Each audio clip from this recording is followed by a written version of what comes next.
Assalamualaikum warahmatullahi wabarakatuh. Bismillah, alhamdulillah, alhamdulillah alladzi hadana li hadza wa ma kunna linahtadiya laula an hadana Allah. Alhamdulillah, pagi hari ini kita kembali dipertemukan oleh Allah dalam keadaan sehat walafiat. Tidak lain ucapan kita yang paling utama dan yang pertama adalah syukur kepada Allah dengan ucapan Alhamdulillah Rabbil Alamin. Yang kedua, saya ucapkan selamat tahun baru. Mudah-mudahan di tahun kemarin yang sudah kita lalui, andai ada amalan ibadah yang kita belum mampu untuk melakukan, mudah-mudahan dimulai dari tahun baru ini Allah senantiasa memberikan kemampuan untuk bisa melaksanakan, menutup kekurangan-kekurangan di tahun lalu yang belum kita lakukan. Mudah-mudahan di tahun lalu ibadah yang sudah kita kerjakan, tahun ini mudah-mudahan kita diberikan kemampuan oleh Allah untuk bisa meningkatkan. Peningkatan ibadah dimulai dari tahun baru ini. Sebelum kita memulai, saya ucapkan selamat kepada Ibu Sri dengan ucapan mabruk, alfa mabruk, milad dia. Jangan pun terima kasih kan Ibu serahkan.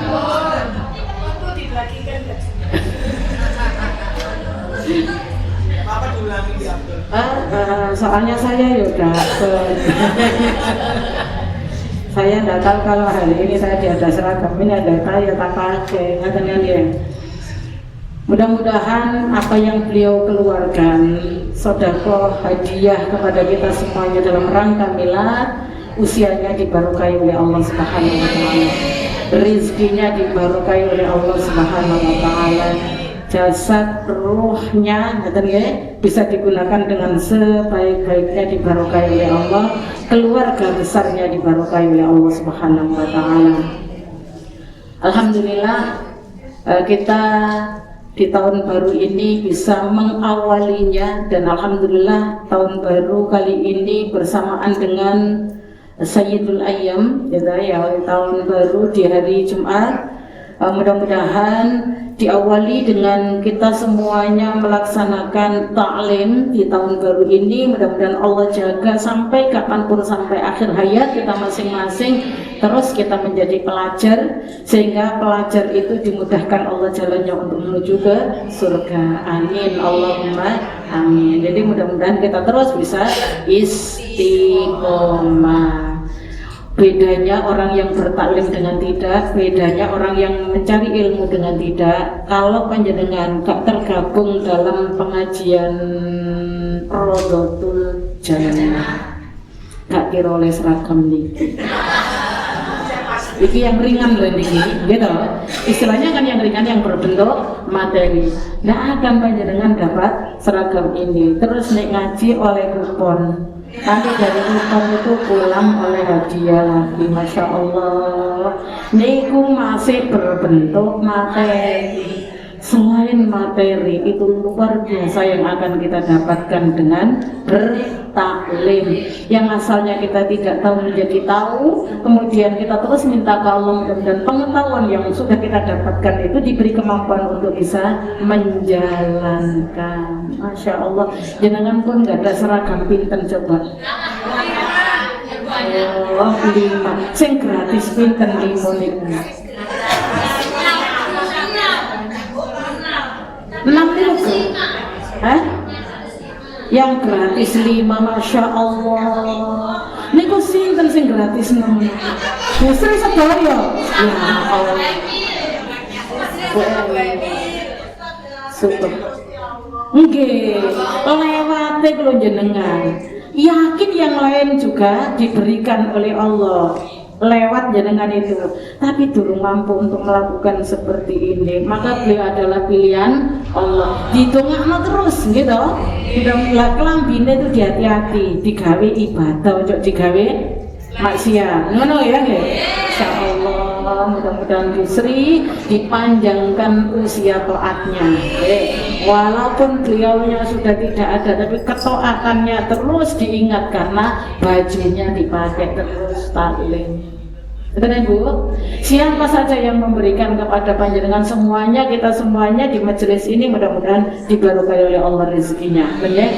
Ya amin Allahumma amin. Niki bulan apa Bu? Muharram. Jawanya apa biasanya wong ngarani?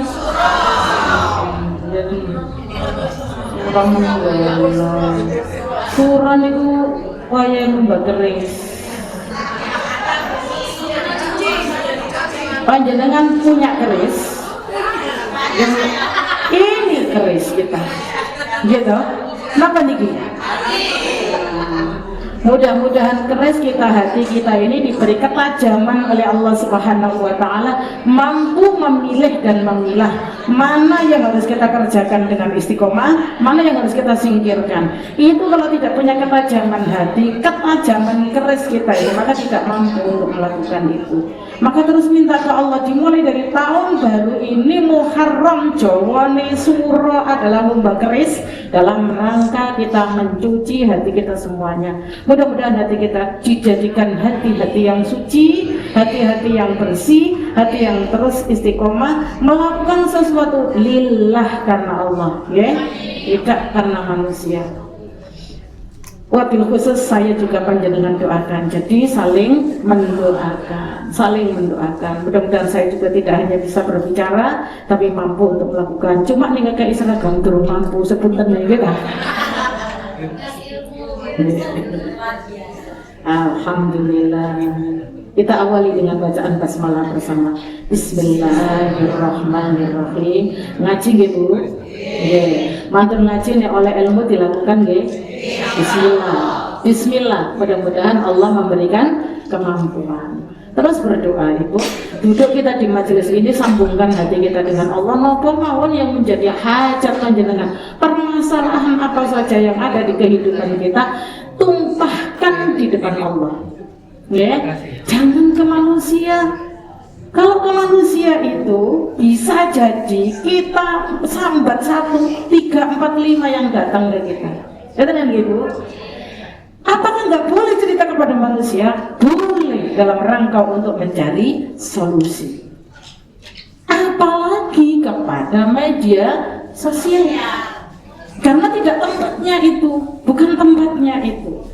Kalau panjenengan punya permasalahan, diletakkan atau ditaruh di apa sih yang ada jenenge story nggih lah.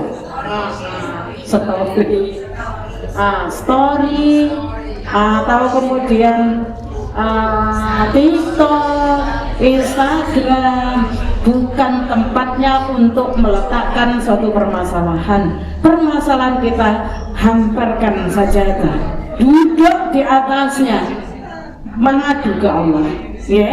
Tidak ada permasalahan yang tidak diberikan solusi oleh Allah kalau kita curhatnya ke Allah. Bahkan permasalahan sebesar apapun akan dibuat kecil oleh Allah dan akan diselesaikan oleh Allah. Permasalahan kecil saja kalau kita umbar di media sosial tidak akan bisa selesai, malah akan semakin besar. Ngapunten, banyak orang yang kemudian tidak semua orang itu senang, suka sama kita, kan nggak Ibu? Ada orang yang kemudian kita curhat di sana, orang ngompori, akan semakin menjadi besar. Maka tidak pada tempatnya. Curhatkan ke orang-orang yang sekiranya bisa memberikan solusi dan kemudian bisa menjaga, dan ya, sehingga kita juga agak sedikit lega karena masing-masing orang yakin semuanya punya permasalahan, kecil ataupun besar, semuanya. Karena Allah akan meningkatkan derajat kita itu, tidak kemudian diberi yang lempeng-lempeng buatan, tapi mesti diberikan suatu permasalahan yang nantinya dengan permasalahan itu kita menjadi kuat untuk mampu menyelesaikan, kuat untuk bisa menghadapinya, sehingga nanti kalau ada permasalahan-permasalahan berikutnya sudah menjadi biasa bagi kita. Ingat, kita punya Allah. Kita punya Allah. Allah pasti akan menolong kita kalau kita dekat dengannya. Dan ya, ngajinya sampai pada mahar. Mahar bersama selesai berarti.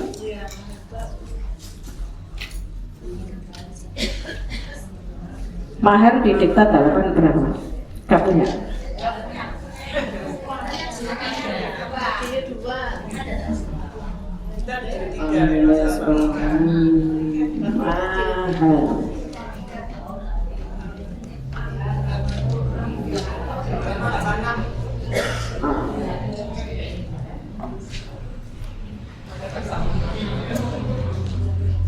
Mahar.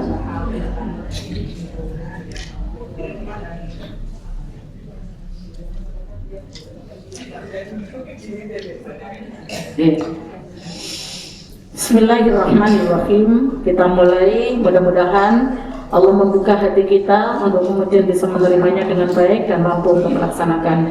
Karena ngapunten Ibu, kalau kita sudah ngaji tentang babnya pernikahan, ini sulit untuk bisa melaksanakan kalau kita tidak ridho ikhlas karena Allah. Gitu. Kenapa? Karena kita berinteraksi dengan manusia. Berinteraksi dengan manusia yang setiap saat ketemu, setiap saat kumpul jadi satu. Yang namanya manusia tidak ada yang sempurna, pasti ada kekurangan. Kita sebagai istri juga ada kekurangan, suami juga ada kekurangan. Dengan kekurangan itu, kalau kita punya ilmu, maka mampu untuk memadukan sehingga saling penutup. Katakan Bu? Oke. Pernikahan kalau sudah sempurna syarat dan rukunnya, maka menjadi lazim itu memiliki pengaruh. Yang pertama pengaruhnya adalah kehalalan saling menikmati. Kehalalan saling menikmati di antara suami dan istri. Suami menikmati istri, istri menikmati suami. Maka sebatas yang diizinkan oleh syariat yang harus dinikmati. Jika tidak diizinkan oleh syariat, maka tidak boleh dilakukan. Nah, apa mawon yang tidak diizinkan untuk oleh syariat untuk menikmatinya? Ngapunten nggih niki saged jorok didi kita. Kalau kita memang ngaji tentang pernikahan itu agak jorok-jorok memang, tapi harus diterangkan. Maksudnya menikmati ini dalam rangka adalah bersetubuh. Suami berhak untuk bisa mendapatkan kenikmatan dari istrinya, istrinya juga berhak untuk mendapatkan kenikmatan dari suaminya. Berarti kalau masing-masing punya hak, berarti masing-masing punya kewajiban. Masing-masing punya hak, berarti masing-masing punya kewajiban. Sebatas yang diperbolehkan oleh syariat itu bagaimana? Berarti dari jalan depan, bukan dari jalan belakang. Suami kalau ingin menikmati istrinya, yang diperbolehkan secara syariat untuk bisa menikmati secara sempurna adalah di luar masa haid, di luar masa nifas. Apakah pada saat menstruasi atau nifas itu kita tidak boleh melayani suami kita? Harus tetap, hanya saja bukan pada jalannya. Orang nifas itu lama, Bu, panjang, gitu, panjang. Gitu. Wes, kalau usah diperpanjang. Udah, kalau usah diperpanjang. Makanya itu yang terjadi. Jadi yang tidak menyalahi syariat. Yang kedua, hak mengekang dan melihat. Hak mengekang. Bu, jadi seorang istri itu ada pertahanan dari suami. Artinya, suami berhak untuk menyegah kita. Jika suami tidak menginginkan bahwa kita melakukan sesuatu, jika sudah suami itu mencegah kita tidak boleh melakukan sesuatu selama yang dilarang itu bukan sesuatu ibadah, kata Nabi, maka larangan itu harus kita ikuti. Begitu juga perintahnya. Jika perintahnya suami itu tidak melanggar syariat, maka wajib hukumnya kita melakukan. Wajib kita mentaati. Males aku soalnya mangkel. Mboten asa. Mangkel itu harus dikalahkan dengan adanya suatu kewajiban, yang kewajiban ini bukan suami yang memerintahkan tapi Allah. Jadi maka kita melaksanakan sesuatu itu jangan melihat kepada manusianya, tapi lihatlah Allah.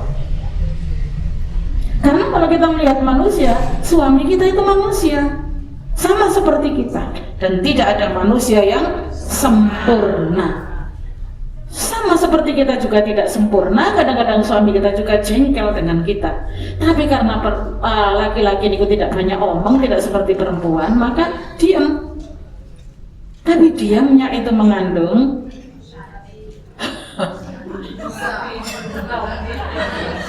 sesuatu. Maka jangan sampai suami merasa jengkel kepada kita istri, karena jengkelnya suami itu menjadikan jengkelnya Allah. Suami gak ridho kan Allah betul ridho, Bu. Nah betul, kita ini kan perempuan, begitu sudah nikah, sudah beralih kepemimpinannya itu ada di suami.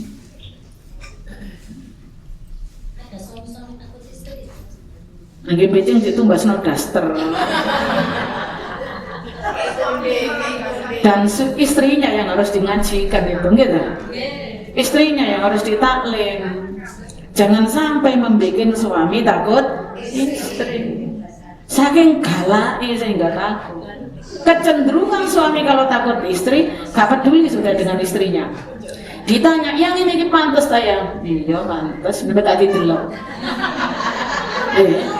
Jangan sampai ngetenik. Itu berarti suami sudah wegah ndelok yang ada Bu.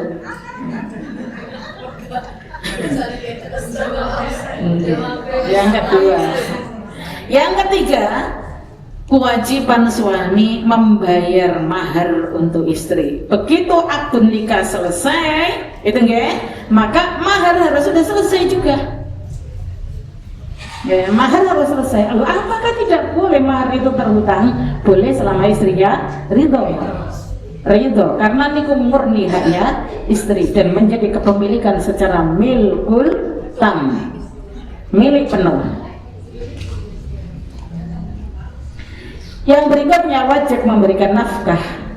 Suami ketika sudah nikah itu terjadi dan lazim sudah kuat ikatannya, syarat rukun terpenuhi semuanya, maka kemudian suami berkewajiban untuk memberikan nafkah kepada istri.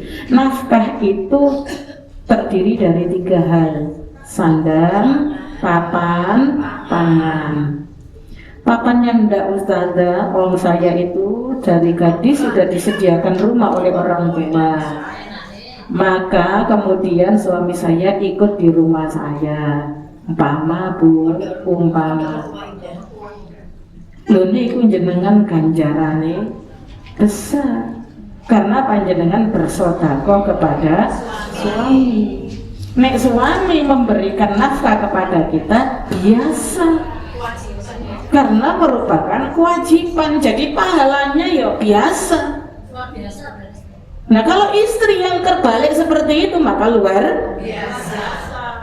Maka kalau kita kemudian punya kondisi yang seperti itu, ikhlaskan lillah. Selama suami itu tinggal di rumahnya istri dan istri ridho tentang itu, maka istri pahalanya besar. Sekali saja istri bilang keluar dari rumah, ini rumah saya, maka itu sudah nusyus. Dan nusyus itu suami tidak wajib memberikan nafkah. Itu salah satu bentuk nusyus. Makanya gak usah mentang-mentang, ngapunten. Walaupun kita diberikan oleh Allah kelebihan umpamanya, gitu, maka suami kita adalah orang yang menjadikan jalan kita menuju surganya Allah. Kita rawat, kita perhatikan.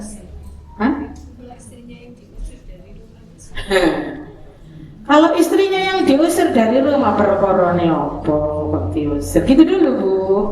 Kalau perkaranya adalah perkara-perkara yang masuk pada nusyus, ya Allahu a'lam. Nanti itu ada sendiri. Ya. Berikutnya adalah tetapnya mahram, sebab musoharo. Musoharo itu pernikahan. Begitu suami sudah mengucapkan qabul, saya terima nikah, ngaten nggih. dengan mahar sekian-sekian kontan umpamanya, maka sejak itu ada keterikatan nasab.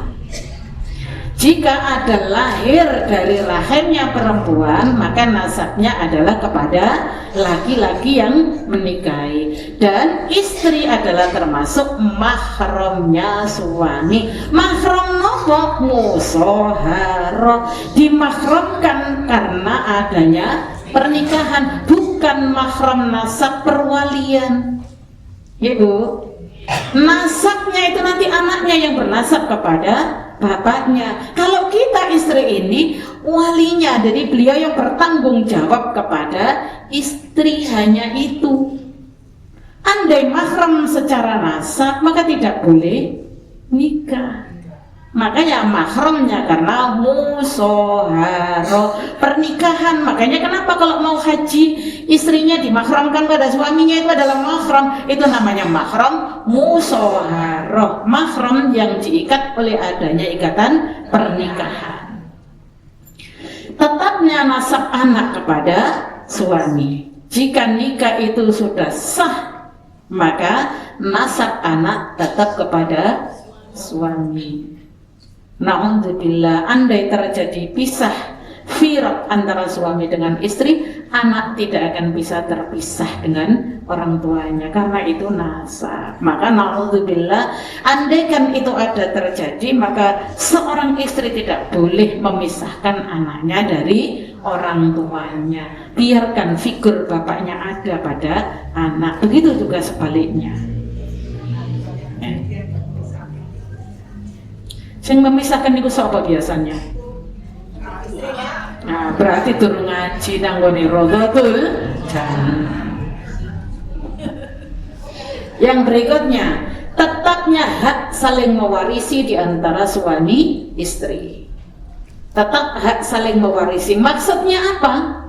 Begitu akad nikah terjadi, musaharah sudah lazim sudah terjadi pada kedua suami istri itu, maka salah satu meninggal dunia, yang ada adalah ahli waris. Walaupun itu sudah talak yang raj'i. Kemarin sudah saya terangkan raj'i, kemudian eling kajian ini. Ya. Anda nggih. Mana ya lerenan catatan nih, berarti turun tadi ilmu. Saya ulang. Jadi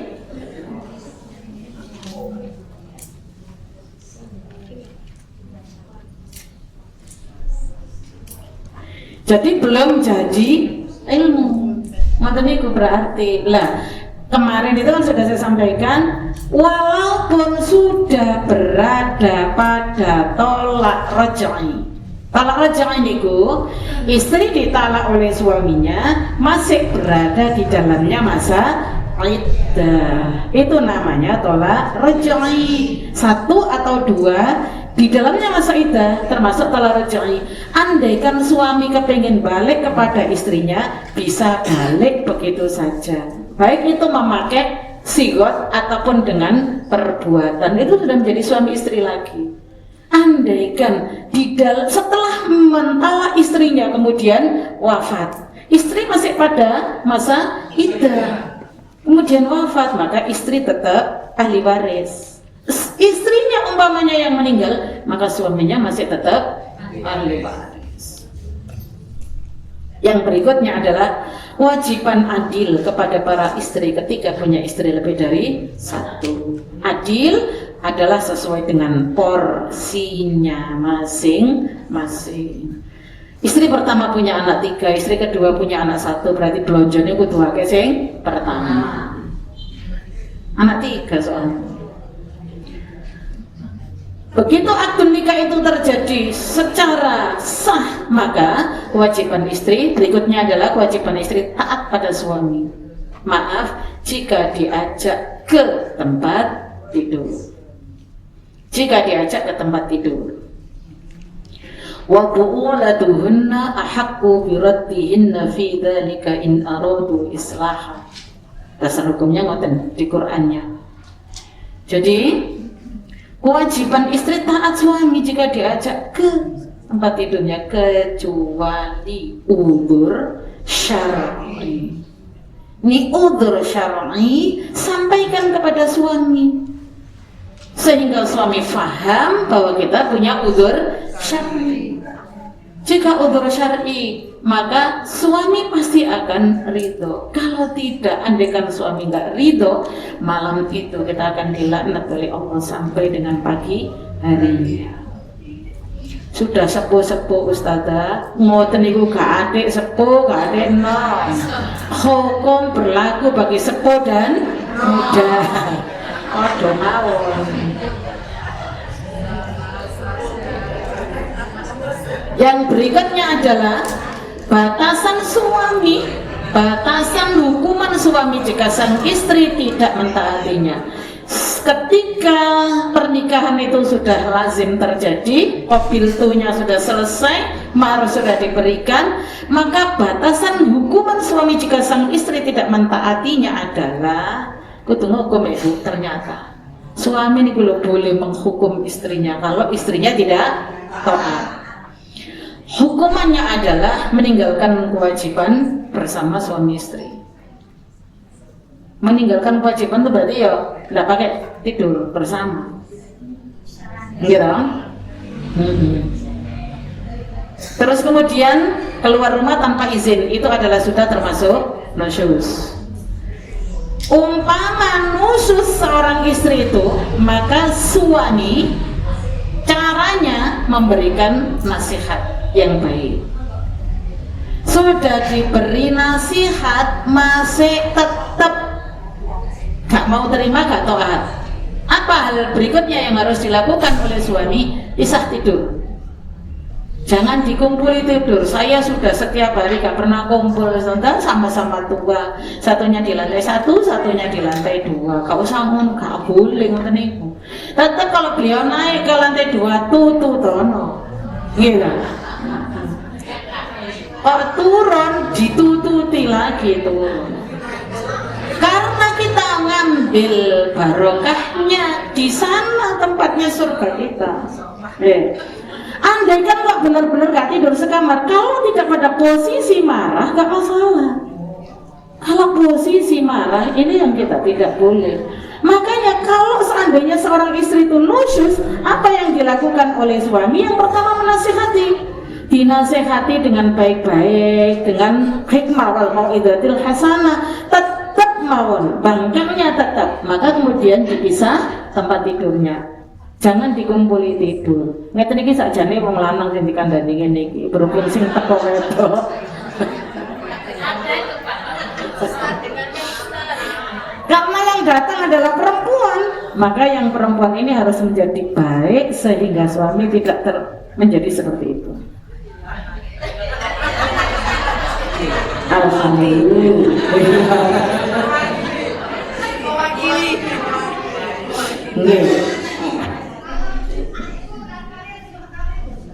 Napa? Bid'ah itu bagaimana? Bid'ah itu membikin sesuatu yang baru yang dari Rasulullah nggak ada. Itu namanya bid'ah. Mut'ah tadi. Mut'ah. Mut'ah yang dimaksud. Okay.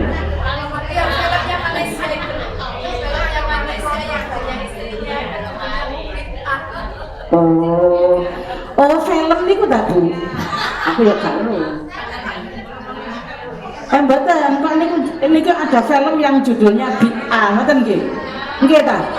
Perso Ibu. Niku karena istrinya melebihi dari 4 sehingga namanya bid'ah. Napa apa dinamakan bid'ah? Rasulullah gak mengajarkan seorang laki-laki beristri lebih dari maksimal.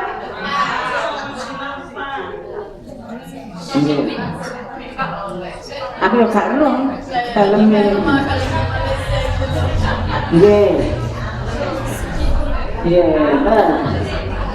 Saya lanjutkan, Betul? Bahasannya selesai kan? Kita lanjutkan. Ada cerita dewe, gitu. Cerita film kok terusan. Jadi kalau seorang istri itu nusyus, maka suami memberikan nasihat yang baik.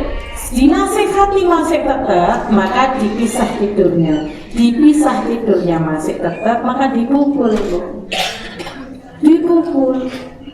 Ini aturan syariat, walaupun pukulannya bukan pukulan menyakiti, tapi pukulan memberikan pembelajaran, dikasih efek jerah, sehingga boten terus berlaku seperti itu. Lah istri termasuk nusus niku napa mawon. Lah ini yang harus kita ikuti sehingga kita tidak menjadi istri yang nusyus. Napa diantaranya? Meninggalkan kewajiban tadi itu. Kewajiban saling menikmati ini kan Bu. Yang kedua, keluar rumah tanpa ada izin suami. Jangan tadi taklim sendiri wis izin kabeh ta? Cak sampai boten izin. Nggih Bu. Nggih.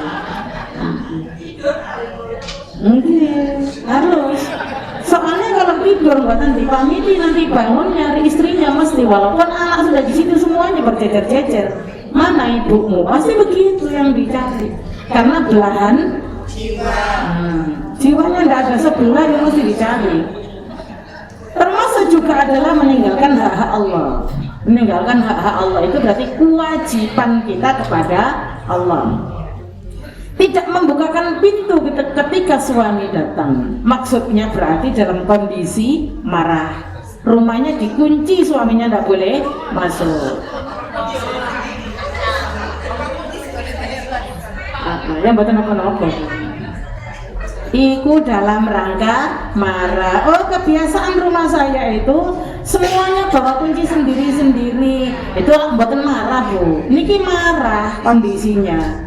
Dikunci rumahnya itu sudah nusyus itu sudah. Nusyus. Maka ketika belanja betul dosa. Kemudian mengkhianati suami. Oh. Mengkhianati suami. Paham tak mengkhianati suami? Paham dewi-dewi. Kurang jelas. Gitu Bu. Nggih. Adakah perempuan model sekarang seperti itu? Dan itu mboten sekarang tok mulai biyen nggih wonten.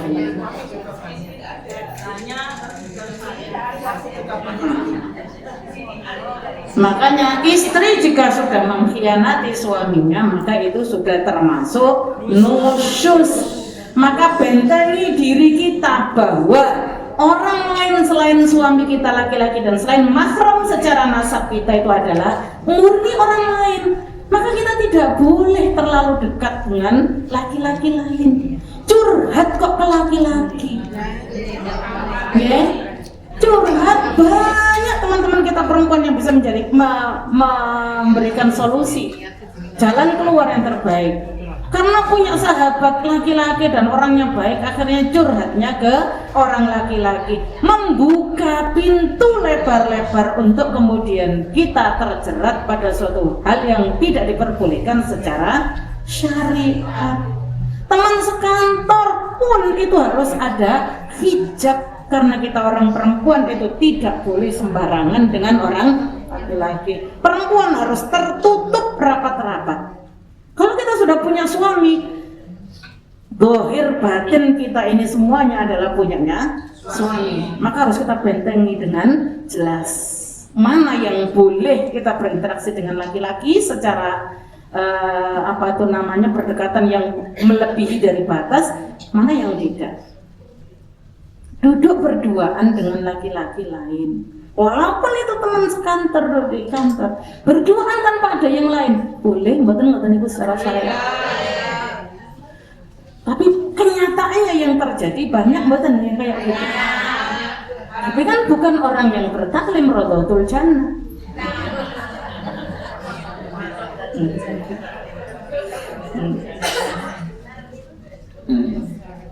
Jika sudah pernikahan itu terjadi dengan lazim syarat rukun terpenuhi, maka berinteraksi dengan baik saling menjaga antara suami dengan istri. Menjaga itu tidak hanya sekedar menjaga kalau beliaunya ada, tapi menjaga itu menjaga nama baik suami. Kejelekan kita ini jika kita lakukan, maka pertanda bahwa suami tidak mampu untuk mengarahkan ke jalan yang baik. Begitu juga andaikan naudzubillah min dzalik, kok suami itu berperilaku yang di luar kewajaran seorang suami, maka hati-hati, barangkali kita selaku istri belum mampu untuk mendampingi dengan kebaikan. Jangan sampai kemudian suami ini cari pendamping kebaikan di luar. Ayo kita rawat yang baik di rumah, karena kita adalah pendampingnya yang sah. Ya kenapa nih saat ini gitu, kak wis gak duwe pendamping, ditolak nota. Uti.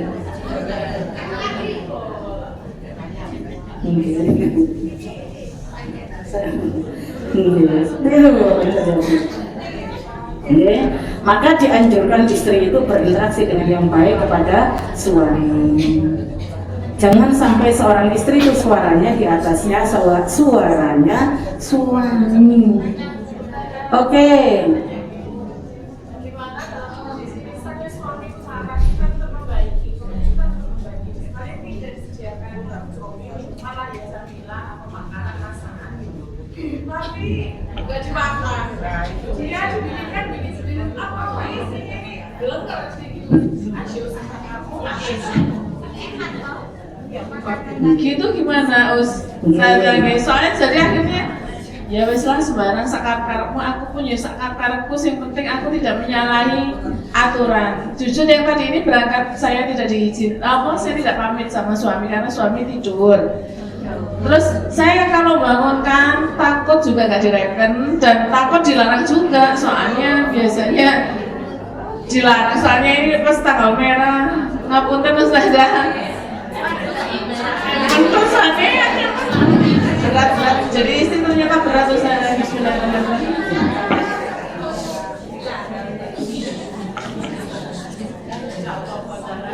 Ampun tabu. Setan curhate ibu-ibu, istri ini kok mesti ngoten. Gitu? Saya tak berbicara sesuai dengan kodratnya orang perempuan ketika orang perempuan itu sudah dinikahi oleh orang laki-laki, gitu. Nanti kodratnya orang laki-laki nanti. Mungkin nih kodratnya orang laki-laki, Ustadz nih tak suruh berbicara di sini ya mak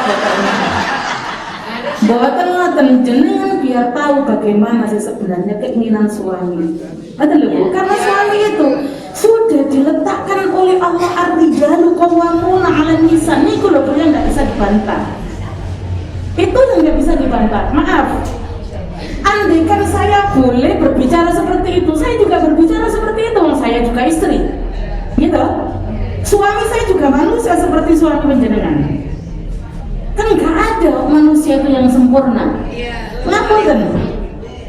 Enak Ustazah, suaminya enggak seperti suami saya. Awalnya itu jangan kemudian diberikan ruang untuk kemudian sampai pada tahapan itu. Kalau saya berbicara sesuai dengan nurani saya sebagai seorang istri, Ibu, ngapunten. Dari itu tadi dari pertanyaan itu, saya sudah menyediakan makanan, Ibu menyediakan makanan seenak apapun. Kalau kita menyediakan itu kita sendiri mawon. Andaikan suami ngasih uang Bu, tapi ngasih uang yang terus ditinggal, dan apa jenengan? Jadi ngapunten, saya bukan menyalahkan ibu-ibu, saya juga bukan menyalahkan saya ya ibu kok. Saya juga perjuangan luar biasa untuk mendampingi suami, kan ngoten nggih. Saya juga perjuangan luar biasa untuk mendampingi suami, dan semuanya perempuan yakin perjuangan untuk mendampingi suami. Karena suami kita itu manusia itu loh, anunya gitu. Dan kadang-kadang kita ini nggak sadar tentang apa yang kita lakukan, kesalahan itu nggak sadar kadang-kadang. Itu ya Bu, kadang-kadang nggak sadar. Disakiti sedikit kata mawon sudah keluar itu. Nah padahal ngoten niku Bu, kok namanya orang berinteraksi, dua orang menjadi satu kamar, satu atap, setiap saat, detik, menit, jam, hari, bulan, tahun, itu yang kita hadapi. Bukan perjuangan luar biasa. Iya. Jadi ngapunten, kalau saya itu kemudian mendengarkan curhat seperti itu awalnya dulu bagaimana? Awalnya dulu bagaimana? Itu maksudnya. Awal terjadinya hal yang seperti itu tuh bagaimana? Apakah saya yang salah dalam bersikap? Betul kan, ya? Lah ngeten itu andaikan kayak tadi, ya. Saya sudah menyediakan ya, monggo ya dahar. Makanannya sudah siap. Males kalau Ustazah, itu loh permasalahan. Wong dia ndak baik, males saya. Qurannya in ahsantum lanjutkan li'an fusikum. Apa saja perbuatan baik yang kita lakukan, kebaikan itu akan kembali kepada diri kita sendiri.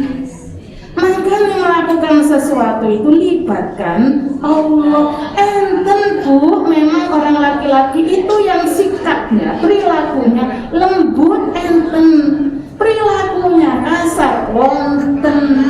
Oh ternyata yang kasar itu yang disandingkan dengan kita umpamanya, maka sudah dikasih contoh oleh Allah siapa perempuan-perempuan yang dijadikan contoh di dalam syariat. Sinten?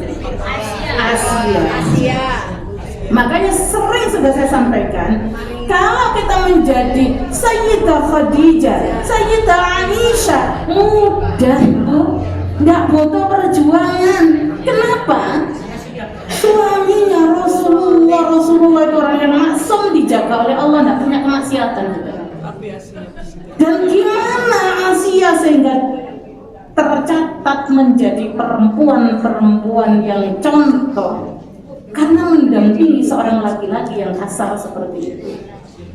Jangankan hanya seperti suami-suami kita bu, beliau itu sudah ngaku menjadi Tuhan Allah. Ya bu, kan luar biasa itu sudah. Nah, tapi beliau sukses untuk mendampingi itu sehingga menjadi wanita teladan. Lah ngoten niku Bu, wis langsung jaminannya dari Allah. Wis gak usah ditawar sudah. Surga. Napa? Karena di dunianya melarat perjuangan. Yang perjuangan ini adalah dia sadar bahwa memang Allah mentakdirkan dia menjadi suami saya. Kenapa kudune? Kok orang perempuan kok ya sing salah mboten, saya juga perempuan. Ayo bareng-bareng berjuang untuk menata rumah tangga kita ini menjadi baik sehingga generasi yang kita lahirkan itu menjadi generasi baik. Oke. Mbak Kong masih ada tak?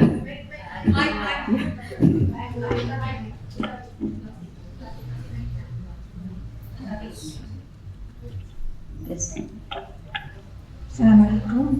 Waalaikumsalam. Ibu suami masih ada? Suami? Oke.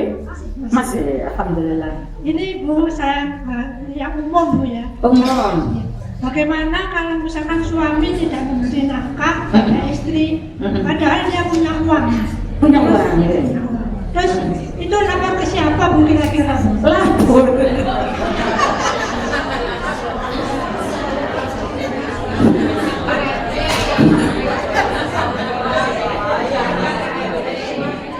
Oke. Ya, sebenarnya Bu, kita selesaikan dulu. Jadi, andaikan suami kebiasaannya, sebentar ya Bu, belum terjawab, menyelesaikan dulu itu. Andaikan suami itu kebiasaannya kalau pagi tidur, kita ini mau taklim, tadi malam sudah cerita ke suami, Mas, ya besok waktunya taklim, izinkan saya untuk mencari ilmu. Mudah-mudahan dengan ridho panjenengan, ilmu akan menjadi manfaat bagi saya, berarti manfaat untuk panjenengan. yang orang Jawa loh, yang orang Jawa ono ta sing basa karo bojone.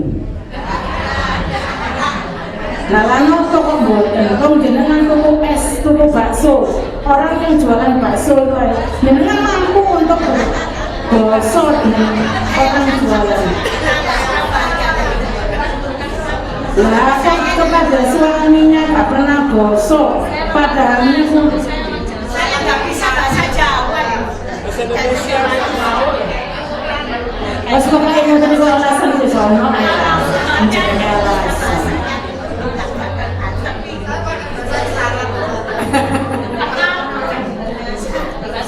Ya Allah, nggih.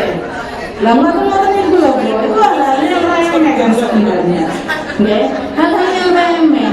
Napa sih hikmahnya kalau kita basa dengan suami? Walaupun gegeran mboten nemen-nemen lho. Nggih to? Ayo, bentar. Jenengan kalau basa kepada suami, walaupun gegeran, nggak akan meledak-ledak. Itu.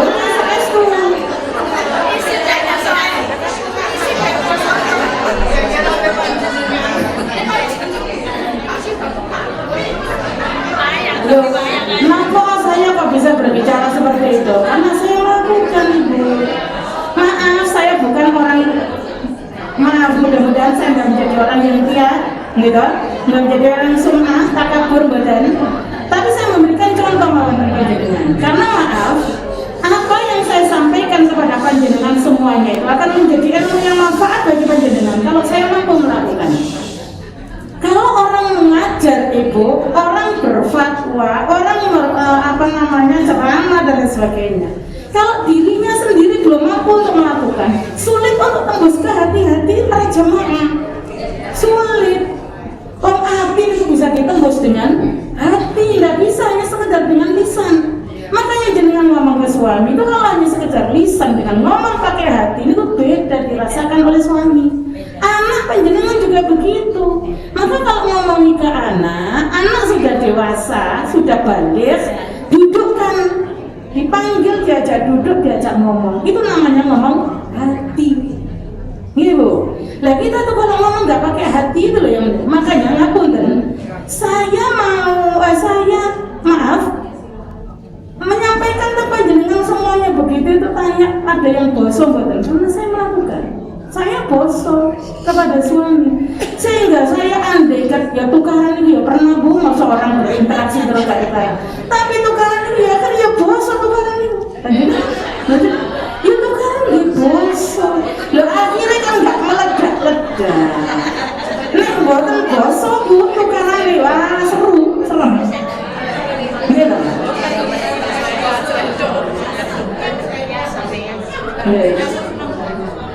Lah ini saya ngalami sehingga saya mampu untuk berbicara. Betul ya? Diawali nggih, Bidin? Diawali, Bu, nggih ya? Nah gitu loh. Nggih yang aduh alhamdulillah. Ndas ngono suami. Wah ngaji Rodotul Jannah berarti kan mobil nih. Itu untuk berangkat ke Rodotul Jannah. Oke. Bantu.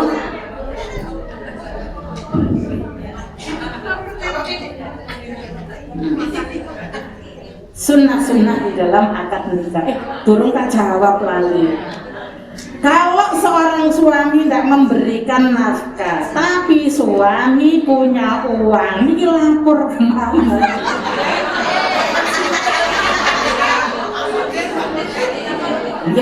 Apa kan Bu? Ngeten Bu. Solusinya begini. Kita sudah berbicara atau kita sudah ngomong baik-baik pada suami. Sudah ngomong baik-baik pada suami, tapi gak mandiri. Awalnya mulai kapan belanja itu tidak turun? Itu dulu Bu. Jadi digerayai sih mulai kapan belanja itu tidak turun? Apa yang menyebabkan faktor belanja itu nggak turun? Kira-kira adakah kesalahan itu dari diri saya? Segala sesuatu itu kalau kita kembalikan kepada diri sendiri itu akan lebih baik loh Bu. Karena ngeten kita ini kan ya. Lah ngeten ini kan ada salah satu yang balik ke sini kan Pak.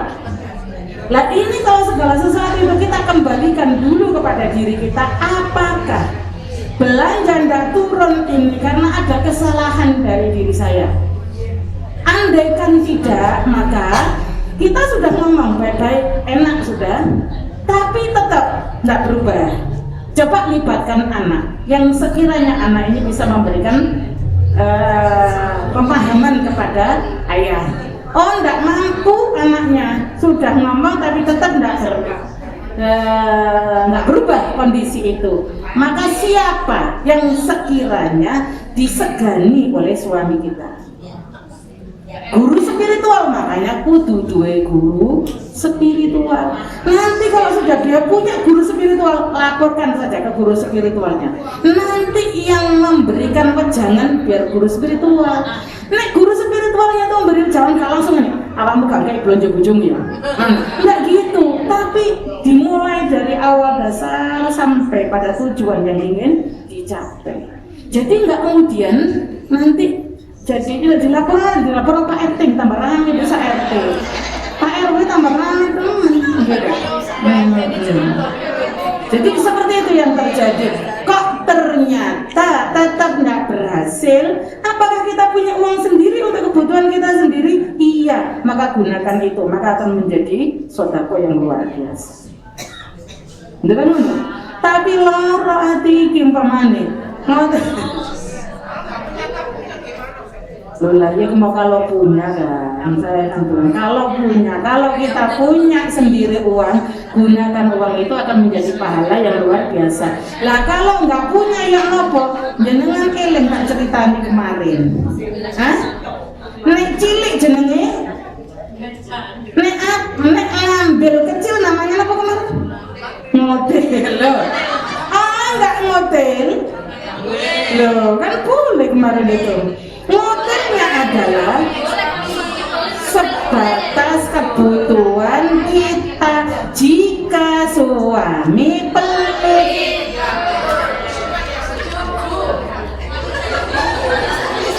Tapi Bu, itu harus ada solusi dulu dari awalnya itu loh Bu, dironton sehingga nanti gak terus-menerus kita model. Sembuh beliau karena sudah diobati. Cari dokter yang bisa mengobati. Dokter bukan dokter dohir, tapi dokter batin. Karena itu yang salah adalah batinnya. Oke. Ibu, cari guru spiritualnya beliau, Bapak. Ya. Umpama kalau contoh seperti itu, ya. Sunnah-sunnah di dalam akad nikah. Assalamualaikum. Waalaikumsalam warahmatullahi. Ustazah mau tanya, begini Ustazah, kalau kita yang menguasai uang belanja, terus kita yang ngasih suami, itu boleh apa enggak? Oh iya. Kasih. Sampun di? Ya, sampun di. Bahasa gak enak bahasa ini. Kita menguasai uangnya suami. Bu, walaupun kita menguasai uangnya suami, jangan sampai kita menjadikan kondisi suami setiap mau akan keluar, jangan begitu jangan begitu yang diciptakan di dalam rumah tangga. Ya, umpama panjenengan tahu gajinya suami itu berapa, umpama 10 juta gajinya, maka suami kasih 1 juta umpamanya. Andaikan kalau suami itu gini, ini mah gajiku, plek amplopnya dikasihkan semuanya, utawa ATM bisa dikasih karena amplopnya, karena ATM-nya dikasihkan, itu loh mak, lihat sudah keluar, sudah masuk. Oh iya ya, kasih ya, ambilkan 1 juta atau apa kasihkan. Beliau itu kadang-kadang keluar atau punya kebutuhan yang saat itu tidak berdampingan dengan kita. Bu, mau sama temannya diajak, ayo ngopi, ya ngopi. Nah, di kantor umpamanya ngopi, mau beli kopi duit tinggal tentu tambah duit jelas. Enggak Ustaz, kalau dia minta uang saku, kasih seberapa gitu. Nggih. Orangnya agak boros. Oh, orangnya Iya. Itu saja. nggih paham. Jadi karena beliaunya itu agak boros, nggak bisa pegang uang sedikit ngoten lerak-lerak ndak sing glowing gitu. Umpamanya naudzubillah. Maka tetap sisakan, kasih uang walaupun itu sedikit yang sekiranya kalau terjadi nanti di tengah jalan banyak bocor dan sebagainya wonten lho Bu, seorang suami yang banyak bocor atau ngendalan tidak punya uang sama sekali, masih telepon istrinya ngantar untuk membetulkan ban bocor itu tadi, mentolong istrinya kayak gitu. Ini ku wonten kayak gitu nih. Lah niku tapi bukan orang rogotul.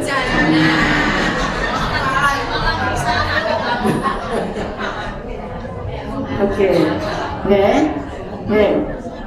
Yang pertama, sunnah-sunnah di dalam akad nikah. Ada yang tanya-tanya? Sebentar Ibu. Oke. Maaf ya jika saya lagi.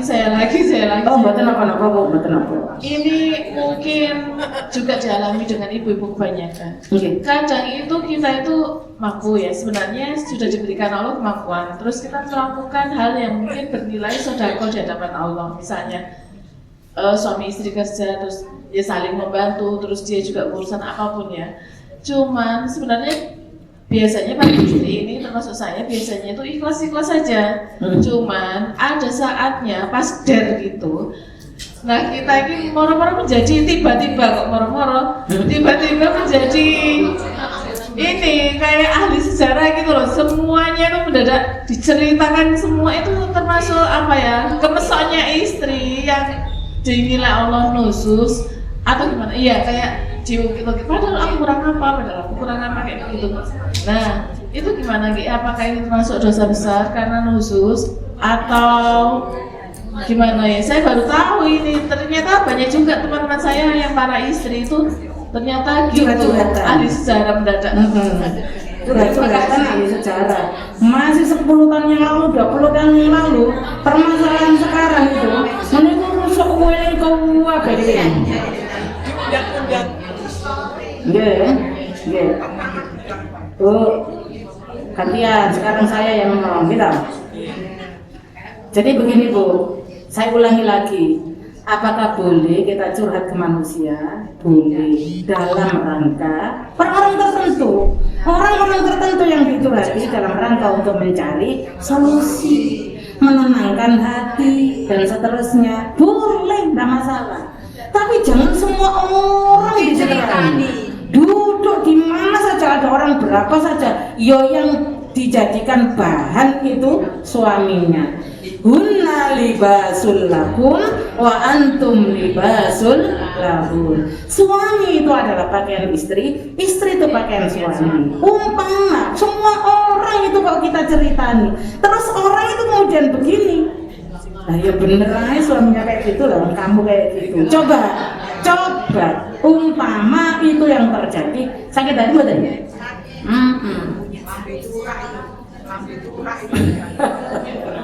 Betul ya Bu? Ngapunten. Lah terus begini, sudah saya lakukan ikhlas, kadang-kadang tutup dering, mau cari ini lah. Selesai pendapat, aku cerita kabeh dan ngeten. Kurang apa aku? Nah, gitu. Ngapunten, sih. Kurang apa aku? Umpama Bu, niki cuma umpama suami kita yang kita tanya kurang apa aku, itu dalam rangka kita kan marah nih ya. Suami kita berarti kan marah itu juga, muncul kemarahannya, ditunjukkan kekurangannya kita. 1, 2, 3 dengan posisi yang marah beliau itu, terima apa pembuatan kita? Padahal kondisi yang sebenarnya menurut suami kekurangan kita itu. Kekurangan kita itu, gak usah takut dalam rangka marah kan. Kurang apa aku sudah ini itu, gak usah gitu. Enak tidur nih Bu, saat tidur, saat enak ngobrol enak ya. Saya yakin saya ini manusia, pasti banyak kekurangannya. Menurut jenengan ya, saya ini kurang apa? Sehingga saya bisa memperbaiki sesuai dengan keinginan ayah. Niki loh Bu yang benar. Ini. Kecuali kalau nanti sudah suami yang tertekan itu ya, tertekan dengan istrinya, hendak kok kamu baik. Kalau sudah tertekan itu. Hal yang terbaik yang kita lakukan itu seperti itu, sehingga nantinya suami juga balik bertanya ke kita. Ini loh sebenarnya yang saya inginkan itu ini. Terus aku gimana Bu menurut Ibu? Nanti akan muncul seperti itu. Ini saya ceritakan sana karena saya ngalami, Ibu ngapunten wong saya dia punya suami. Betul. Jadi apa yang saya terangkan ke panjenengan, apa yang saya ceritakan ke panjenengan itu sudah saya alami. Sudah. Dan alhamdulillah itu berhasil. Maksudnya yang diinginkan suami itu begini.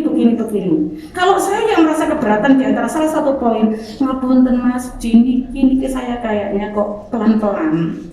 Contoh diniki pelan-pelan. Ini kok mboten kula ceritakan. Soalnya ya. Contoh umpamanya, suami nggak seneng kalau saya di rumah dasteran. Umpamanya, ya kan? Dasteran, padahal daster gue enak gak karu-karuan. Ini gue sing bedah-bedah, ini gue tambah enak.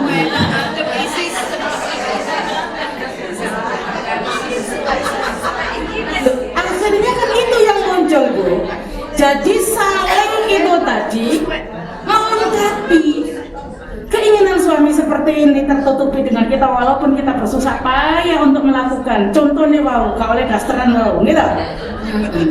Contohnya, suami juga begitu akan tertutupi kekurangannya karena beliau kita ceritakan kekurangannya. Keinginan saya itu seperti ini, keinginan saya itu jangan seperti ini, seperti itu dan seterusnya. Kalau umpama contoh, suami kita merokok, terus kemudian kita begini, ya boleh jangan merokok dah ya, panjang kali lebar, selesai, tidak. Duduk bersama. Ya, sebenarnya merokok niku ya juga bagus. Namanya orang laki-laki dan ketok lanang. Tapi lah gitu-gitu kan diceritakan. Jadi gitu Bu. Jadi teknik berkomunikasi dengan suami harus dibangun sehingga sama-sama merasa nyaman. Betul nyaman di dalam rumah nih Bu. Apalagi suami itu setelah penat di luaran sana kembali pulang itu harus diademkan oleh istrinya. Dadakno di rumah niku masya Allah kayak mak lampir. Ya keluar lagi Bu. Ngeten iki kan kudune pranikah, gitu. Tapi pranikah niku Bu dikasih ngeten iki wong pengantin baru niku enak gak karu-karuan gitu. Maksudnya semuanya masih serba indah. Sing gak indah itu ngeten iki. Yang sudah sepuh-sepuh ini yang perlu ditata karena filosofi yang muncul adalah sudah tua seperti saudara. Ini sama di dalam pernikahan. Karena sesama saudara hanya harus berbuat baik saja, tapi kalau dengan suami harus taat. Lah permasalahannya, nggih Bu. Nggih, Uti. Nggih. Kita dalam mendua. Loh, sunah Rasul lah ya.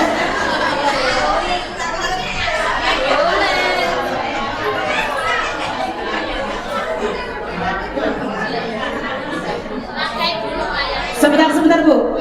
Jadi kan ngeten Ibu ngapunten. Ketika suami istri itu sudah diikat oleh adanya akdun nikah, mahar sudah diberikan, maka seorang suami adalah berhak untuk memiliki sepenuhnya kepada istrinya. Istri setelah diberikan mahar itu adalah sebagai penghalalan seorang suami memilikinya. Tapi dia tidak kemudian memiliki penuh kepada suaminya. Jika suami itu punya istri 2, 3, 4, maka 4 itu adalah punyanya bersama. Sama-sama berempat itu memiliki satu orang.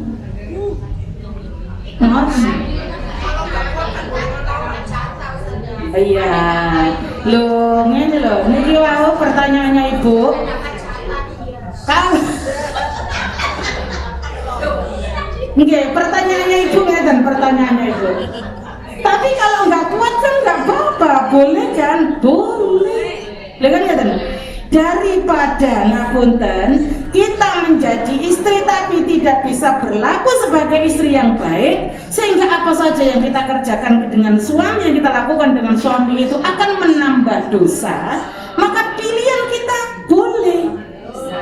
Bukan kan Bu? Tapi aku gak ngajari itu. Andai itu kita lakukan dengan baik, ganjarannya luwih akeh timbangane sing istrinya satu. Karena istri satu itu ya mangkel tapi gak nemen. Lah nek loro telu papat niku mangkel nemen, lah makanya pahalanya lebih banyak. Kalau nggak adil gimana? Mana ada saya manusia biasa yang bisa adil. Gitu Bu. Dan adil itu tidak sesuai dengan keinginan kita. Adil itu dianggap adil kalau semua keinginan kita semuanya terpenuhi. Mboten, tidak begitu adil itu. Adil itu adalah sesuai dengan porsinya.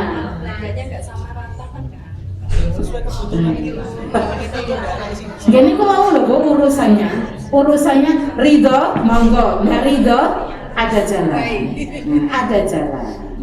Oke, Ibu monggo. Assalamualaikum warahmatullahi wabarakatuh. Waalaikumsalam warahmatullahi wabarakatuh. Betul Ibu Ustazah. Nggih. Kan Ibu bilang satu rumah tuh harus nyaman, aman gitu.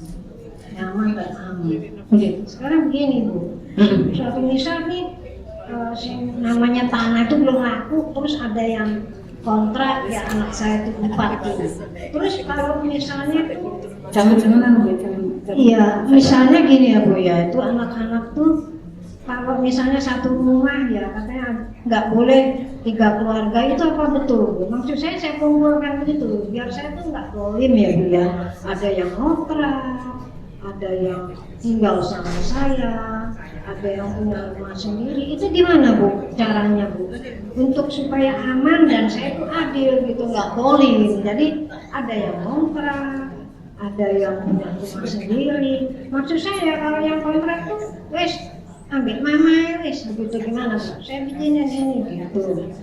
Maksud saya jadi kumpul gitu. Katanya orang Jawa bilang kalau keluarga kumpul 3 orang keluarga itu katanya nggak boleh, betul Bu?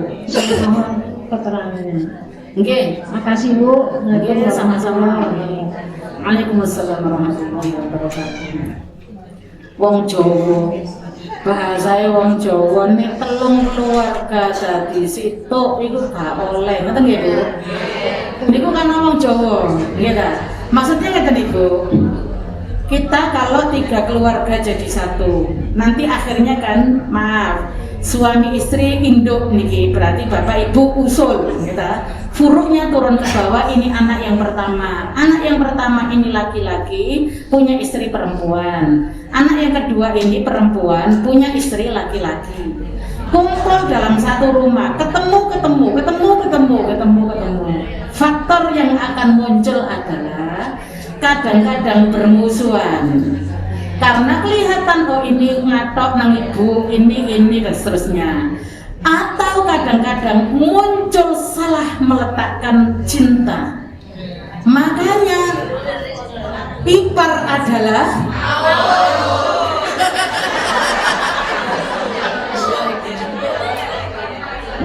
itu yang terjadi. Dan anak-anak kita itu kalau ingin berpisah, ingin berbeda tempat dengan ibunya, itu dalam rangka ingin menata keluarganya sendiri, mandiri. Saya akan mendidik anak saya sesuai dengan pendidikan yang saya inginkan, tidak dididik oleh mbah. Pangapunten, saya ingatkan, mbah itu tidak akan bisa mendidik, tapi menyayangi. Ngapunten, Panjenengan sing sekarang jadi mbah, dulu mendidik anak panjenengan sendiri dengan sekarang mendidik cucu berbeda betul? Dulu kalau kita mendidik anak kita sendiri salah, kan gitu? Sak mikir cucu, ini bukan mendidik ini menyayangi.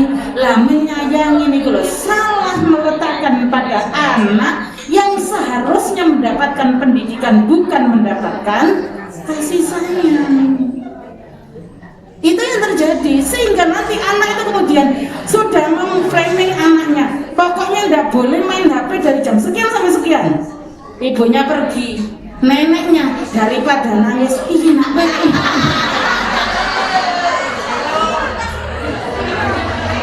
itu yang jaga ditangan.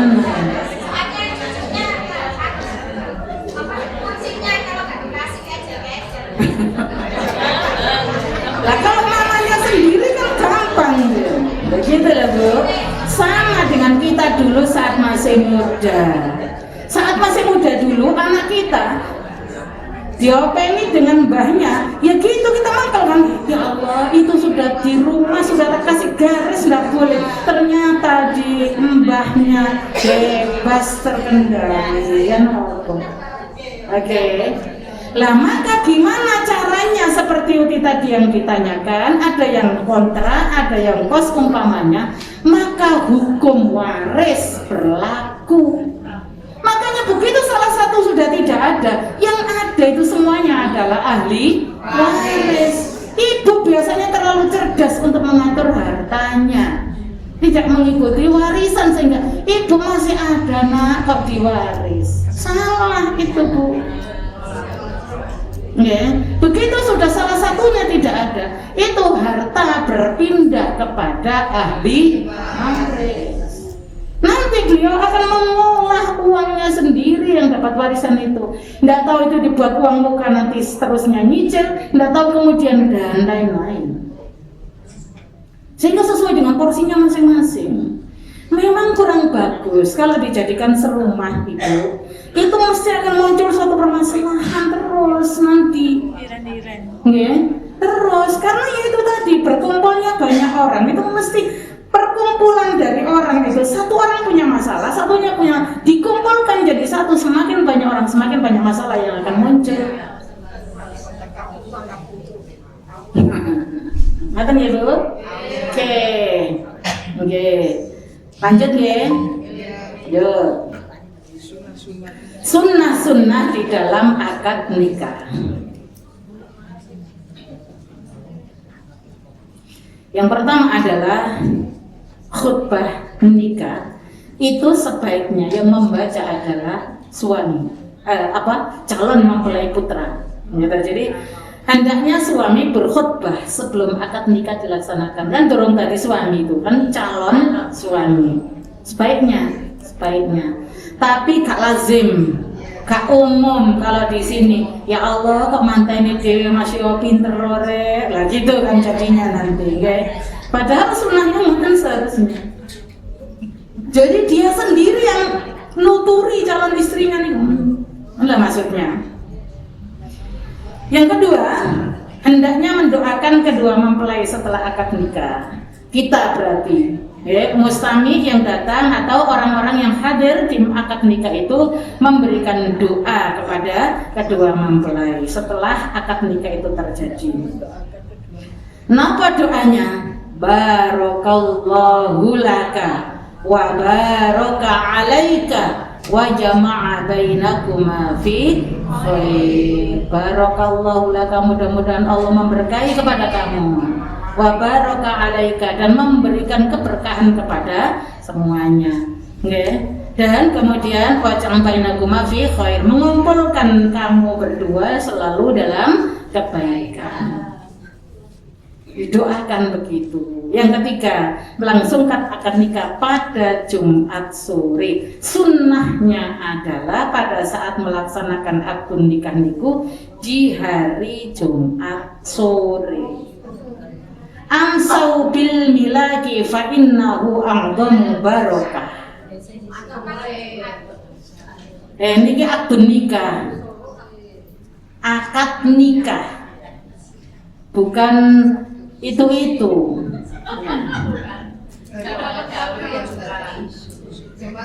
Jumat sore, okay. Hadisnya ansau bil milaki fa innahu aqdamu barakah. Lakukanlah pernikahan itu di waktu sore, karena sesungguhnya waktu sore itu adalah waktu yang banyak barokah. Gitu. Kemudian kenapa Jumat? Karena Sayyidul Ayyam, hari yang baik, sehingga dilakukan di Jumat sore. Abdul nikah, ojo keliru. Kalau Jumat pagi yang betul napa-napa wong niki tapi kalau ingin melakukan kesunahan ya Jumat sore. Ya mari duhur, ya mari asar, ini kan sore sudah namanya. Mari duhur menjelang asar nih kan sudah sore sudah masuk. Ya. Berikutnya adalah mengumumkan pernikahan. Pernikahan itu tidak boleh dirahasiakan, Ibu. Karena kalau dirahasiakan, khawatir terjadi fitnah di antara yang lain. Panjenengan di rumahnya keluar masuk orang laki-laki, padahal dari dulu saya tidak tahu ada orang itu. Tapi dia keluar masuk, sinten itu kan jadi fitnah nantinya. Padahal dia sudah nikah dengan anak kita, tapi nikahnya di daerah sana, Ngamarto sana. Nah kan gitu. Oh, kemudian terus lah ini kan jadikan fitnah. Makanya umumkan. Hadis Rasulullah a'linun nikah wadribu alaihi bil ghirbal. Umumkan pernikahan itu dan ditabuhkan bukan musik, girbal niku rebana, dipukulkan rebana. Maksudnya ben wong sak kampung ku krungu kabeh bahwa kita lagi menikahkan anak kita. Ahlinu umumkan. Nggih. Kita anggap nasi dari ya.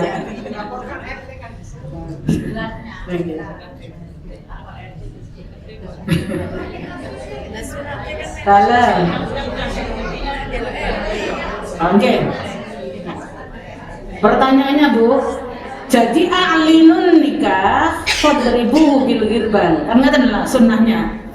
A'linu umumkan nikah dan pukulkan rebana. Pertanyaan yang muncul, nek nikah siri niku yo napa bahasanya? Ngapunten Ibu ngeten. Saya setelah baca buku itu ada yang dinamakan siri itu begini yang dinamakan siri pada saat yang sebenarnya kalau di buku itu saya baca di fikih niku ngeten. Yang dinamakan siri itu adalah seorang laki-laki menikahi perempuan kemudian merahasiakan, tidak boleh ada yang tahu walaupun itu saudara atau keluarga dari perempuan dan juga keluarga dari laki-laki. Jadi yang tahu hanya dia berdua. Itu sebenarnya yang dinamakan sir sebenarnya. Tapi yang muncul di khalayak kita secara uruf, secara kebiasaan yang terjadi di kita, yang dinamakan sir itu adalah nikah yang tidak dicatatkan ke kan nggak begitu ya, yang dinamakan sir. Sebenarnya yang dinamakan sir itu tadi yang awal nikah tadi. Maka walaupun nikah itu sir masihan secara pesantren ulang nggak kan Bu?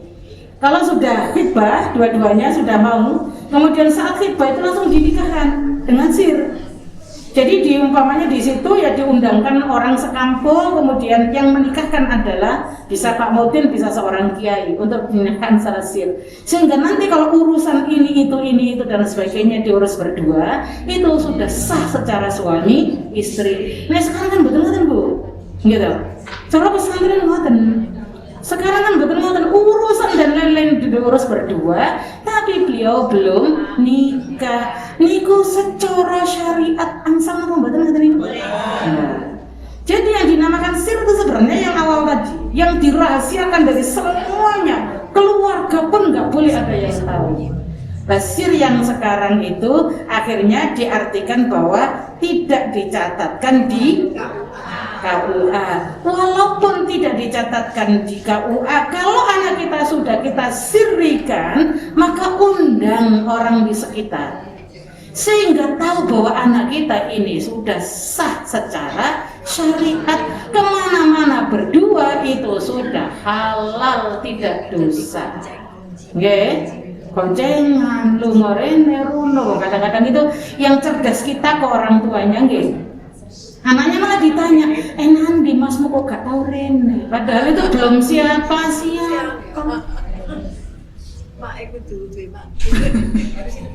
Padahal itu belum siapa, itu belum halal. Tapi kalau nggak datang itu emaknya ribut, ya kan gitu. Mulai kan ketika situ, padahal gue siap nol mahal paten ini. Berikutnya adalah hendaknya menyebutkan mahar, biar tidak menyulitkan. Maka mahar itu sudah harus disebutkan pada saat akad nikah. Dengan cara bagaimana? Ditanya dulu, entah itu mantennya atau walinya, mintanya mahar apa, karena mahar itu haknya istri. Istri yang baik adalah calon istri yang baik adalah yang tahu tentang kondisi suaminya, calon suaminya gajinya kalau UMR Surabaya, yo ojo njaluk mahar rumah, meneain dolek bareng-bareng gitu. Nah, itu saya minta ibunya kok njaluknya. Berikutnya adalah make walimah. Walimah niku Bu, rame-rame ngundang tonggo teparo coro Surabaya buwan. Niki lho nggih. Dan niki diarani resepsi, niku adalah walimahnya. Apa walimah itu? Kumpul. Sebab waktu itu berkumpul antara suami dan istri dalam satu pelaminan. Setelah pelaminan selesai, maka satu kamar. Itu namanya walimah. Menurut istilah yang dimaksud di dalam hukum syariat adalah makanan yang disediakan saat acara walimatul buruj. Itu yang dinamakan walimah. Oke, untuk walimah ini apabila kita nggak mampu sampai berhutang, itu hukumnya gimana? Oke, siap. Tak jawab dengan hadis aulim walau bisyatin. Adakan walimah walau hanya dengan 1 ekor kambing. 1 ekor kambing tidak mampu, ayam 1. 1 ayam gak mampu, mujair 1 kilo. Loh, itu Ibu, maksudnya gitu Bu.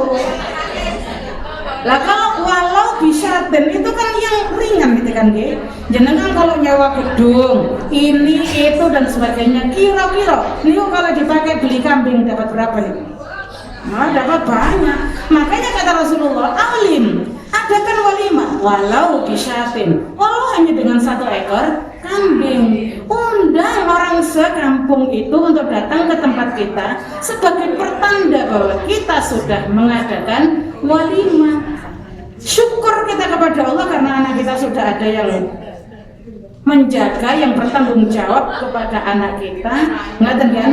Yang kedua, memberikan tanda bahwa anak kita ini sudah memulai menapaki kehidupan yang baru untuk belajar menjadi orang, bahasanya. Ben dadi opo? Bahasanya dia mengolah keluarganya sendiri. Sehingga saat itulah diadakan walimah. Nek tidak mampu, lakukan semampunya. Jangan menikahkan anak ditunda. Alasan satu-satunya adalah untuk mengumpulkan biaya. Anaknya tapi sudah kesana kemari berdua. Salam buat dari secara syariat. Adakah syariat membebankan untuk kemudian walimah itu diadakan besar-besaran sampai mengumpulkan uang 3 tahun, 4 tahun? Nggak ada.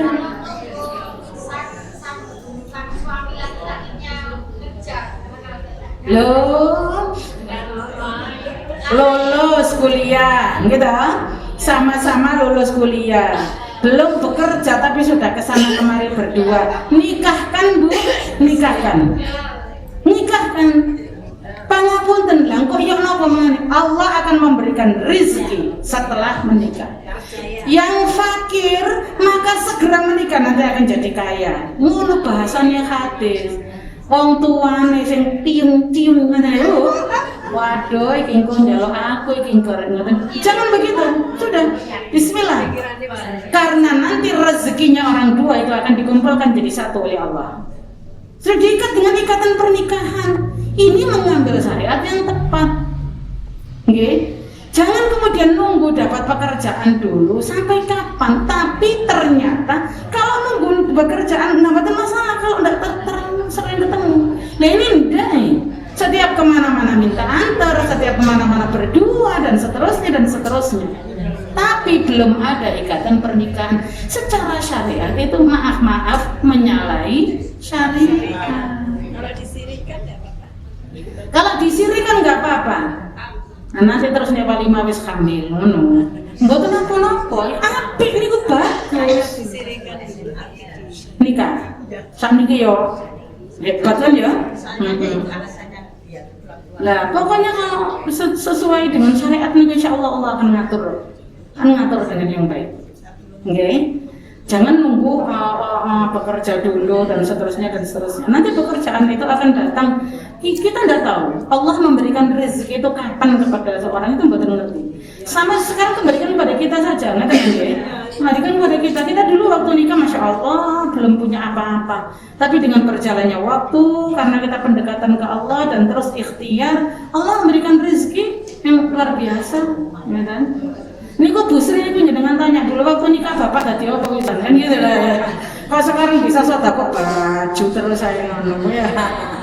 Orangnya gak kerungu orangnya berbicara. Nggih. Iya.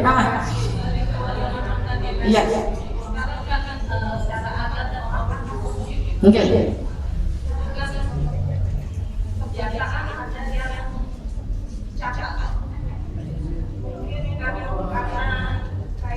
Hutang akhirnya. So kalau itu bagaimana? Di fikih 2 itu ada begini Bu, hadiah. Kalau itu kan namanya hadiah ya. Nek panjenengan sedekah mboten sedekah niku hadiah. Karena memberikan sesuatu yang pada saat walimah itu loh. Terus kita bawa ke sana itu bahasanya bahasa hadiah. Coba di hadiah itu begini. Hadiah dari orang yang besar kepada orang yang kecil, maksudnya besar ini bukan besar orangnya gitu, nggih, paham kan nggih? Secara materi dari orang yang mampu kepada orang yang tidak mampu, maka tidak harus dibalas, nggak harus membalas, ngerti nggih? Dari orang yang kecil kepada orang yang besar, oh saya punya, bapaknya jenengan punya pembantu, pulang ke desa digawani macam-macam ke sini, akhirnya kan dari yang kecil kepada yang besar, maka harus dibalas. Hadiah yang sepadan, khitanan, walimah dan seterusnya harus dibalas. Bahasanya ngoten Bu. Makanya kalau ada bowo, orang bowo ke kita, pulangnya bisa kasih souvenir. Itu maksudnya itu balasannya. Itu kalau dari segi balasan. Seandainya kita memberikan hadiah, itu hadiah adalah lillah. Yang namanya pemberian yang kita tidak ingin mendapatkan imbalan itu kan lillah sudah ya. Ono hadiah, ono sedekah, ono jariyah, ada infak, kan gitu-gitu ya. Ada hibah, begitu-begitu kalau sudah bernilai harta namanya berubah menjadi hibah dan sudah nggak ingin mendapatkan balasan. Lah sehingga uruf kebiasaan yang terjadi di masyarakat, kalau bowo nanti pada saat saya mantu ke orang itu yang tak buwi gak bowo, mindsetnya sudah utang dia. Lah ini yang mboten asal sebenarnya, gitu. Sebenarnya tidak ada, makanya kalau kita yang punya gawe, kalau kita yang walimah, jangan ditanamkan di dalam diri kita itu adalah utang.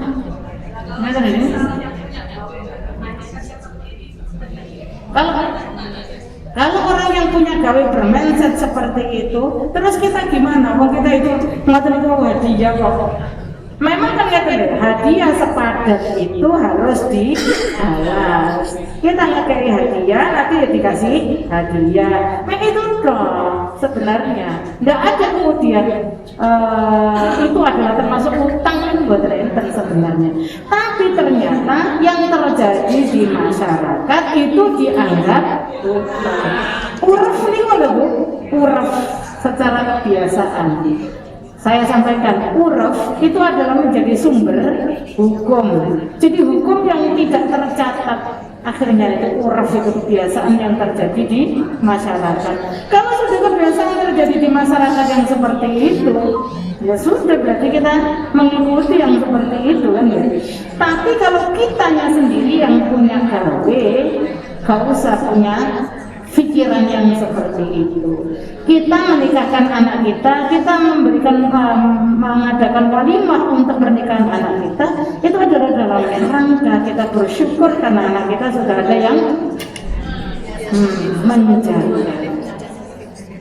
Setelah duluan dicatat, kalau niatnya orang yang punya gawe tak catat, besok orangnya itu punya gawe saya biar bisa mengembalikan itu mau nggak masalah. Nggak masalah. Tapi kan bukan kemudian tertanam di dalam hati bahwa utang. Ya. Jangan kemudian dianggap utang. Karena itu bukan termasuk utang, piutang itu hadiah. Hadiah. Oke, lanjut. Hukum walimah. Sunnah mu'akkad. Hukum mengadakan walimah itu sunnah, bukan wajib. Tapi kesunahan ini mu'akkad. Mu'akkad itu yang harus lebih diperhatikan. Kemudian orang yang menghadiri undangan walimah, apa hukumnya? Wajib. Kalau undangan itu personal, satu-satu, ya, personal. Kalau seandainya diumumkan seperti ini di sini, ya, nanti saya punya gawe di tanggal sekian, monggo dulu kalau tidak ada udur, pangeran dalam umpamanya, maka itu tidak menjadi wajib, tapi menjadi sunnah. Kewajiban jika undangan itu personal, jika ada syaratnya. Yang pertama adalah tidak ada kemaksiatan di dalamnya. Dan apa kemaksiatan di dalamnya? Anak walimah terus mengundang orkes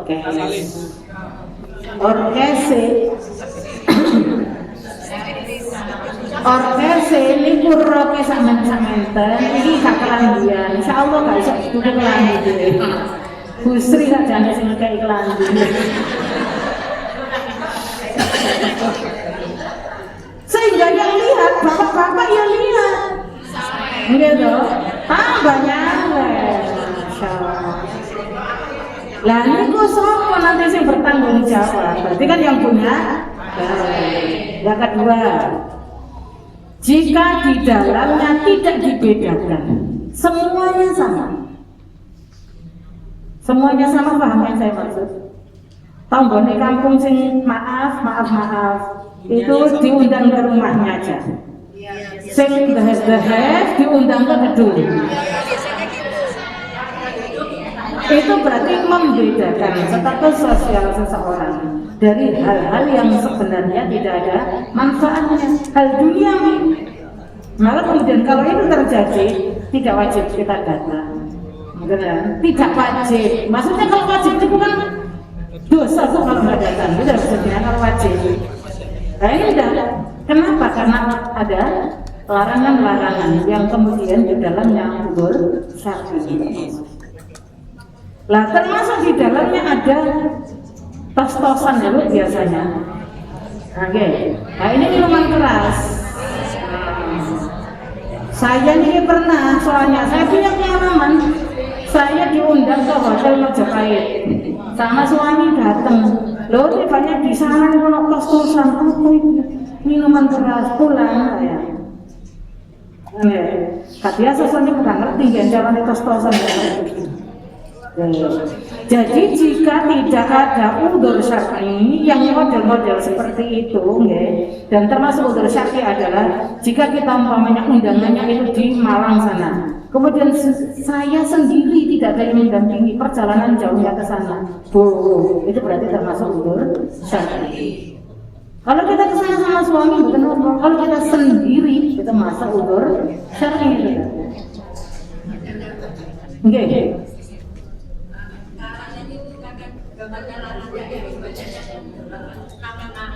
Oke, senang.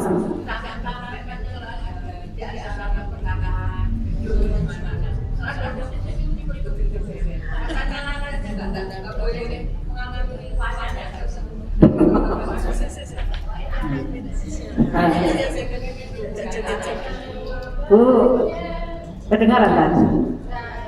Ada yang sering terjadi seperti itu?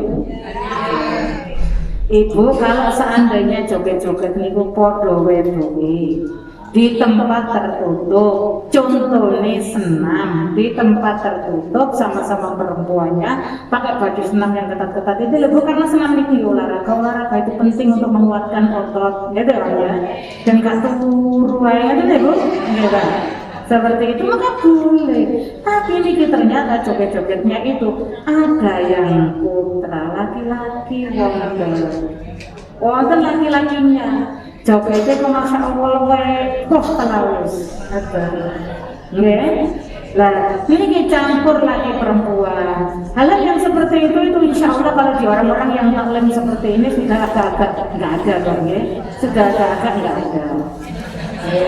Sedikit demi sedikit sudah terkikis, sedikit demi sedikit sudah bisa dihindari hal yang seperti itu insya Allah.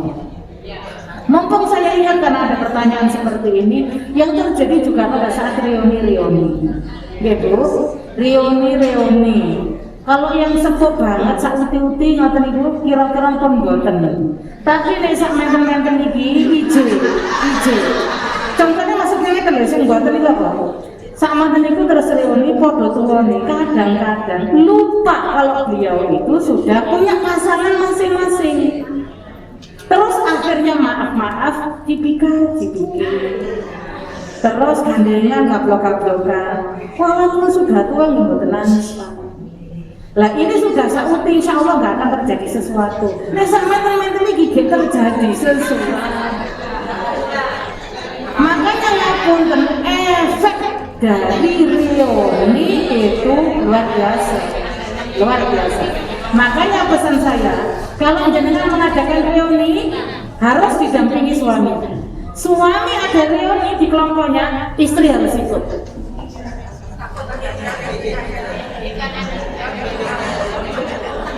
Oh, bahkan ngerti CLBK. Ya Allah. Seperti itu yang terjadi. Karena berbahaya nih Bu. Dulu waktu di SMP, dulu waktu di SMA pernah jadi teman. Waktu itu sobat-sobat melirik senang waktu itu. Lo muncul di mana lu?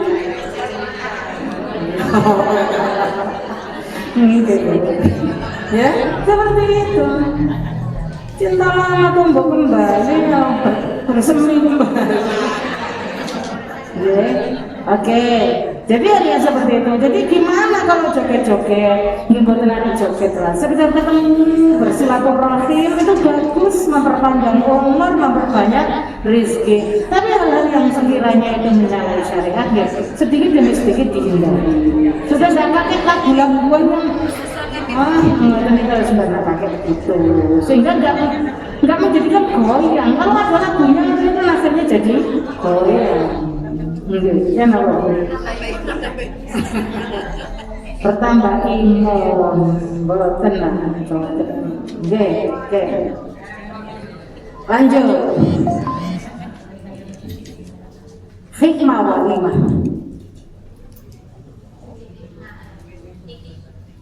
Hikmah walimah. merupakan rasa syukur kepada Allah yang pertama. Syukurnya gimana? Alhamdulillah anaknya sudah ada yang mendampingi, sudah melaksanakan sunnah Rasul. Yang kedua, tanda penyerahan anak gadis. Tanda penyerahan anak gadis kepada suaminya dari kedua orang tuanya. Setelah anak perempuan itu menjadi tanggung jawab orang tuanya, begitu sudah dinikahkan beralih menjadi tanggung jawab suaminya. Kalau sudah menjadi tanggung jawab suaminya, Bu, orang tua hanya sekedar melihat, mengingatkan, memberi nasihat, gitu. Bukan kemudian itu, beliau itu sudah ada yang mengawasi, sudah ada yang membimbing, yang masing-masing orang itu punya aturan sendiri-sendiri tentang keluarganya masing-masing. Kita memberikan saran, kita memberikan pendapat buat nopo. Tapi kalau kemudian mengintervensi dan seterusnya harus seperti ini, buat nangsa. Mendamaikan anak bertengkar itu bagaimana, Bu? Nanti di babnya pernikahan ini sampai ada ke sana.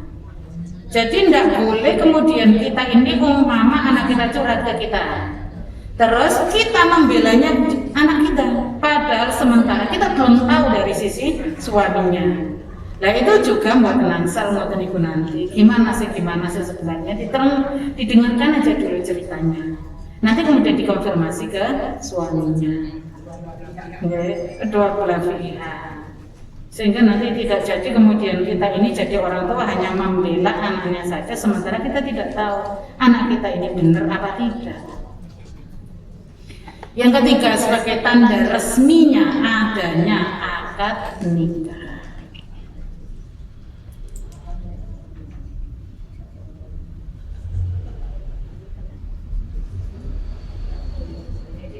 Gini tadi loh yang dimaksud. Biar nanti kalau anak kita itu sudah kemana-mana berdua antara perempuan dengan laki-laki, biar orang itu tahu, sudah tetangga kita tahu, ketemu di mana saja tetangga kita sudah tahu bahwa dia sudah nikah. Itu kalau dilihat orang. Kalau dilihat Allah, kita sebagai orang tua sudah memberikan jalan yang terbaik untuk kemudian menghalalkan di antara dua manusia yang berbeda jenis kelamin, suami istri.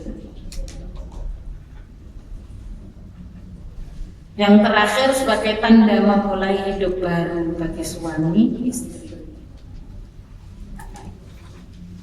Sebagai tanda memulai hidup baru bagi suami istri. Hidup yang baru itu hidup dengan berbagai macam tanggung jawab yang harus diembannya sendiri. Saat kemarin belum nikah adalah semuanya tanggung jawab orang tua. Begitu beliau sudah nikah berdua, maka tanggung jawab berdua. Memulai menapaki hidup yang baru yang segala sesuatu resiko kalau dijalankan, maka resikonya harus dia yang menghadapi. Disitulah maka kemudian kita sebelum mana kita itu kita nikahkan, pembelajaran tentang kehidupan sedikit demi sedikit sudah bisa kita sampaikan kepada anak kita. Contoh, anak kita harus kita ajari, anak perempuan, punya anak perempuan, kita ajari bahwa dia bisa ke dapur. Walaupun nantinya itu akan punya pembantu. Ada Bu, anak perempuan itu kompor itu tidak bisa, nyetek no kompor tidak bisa.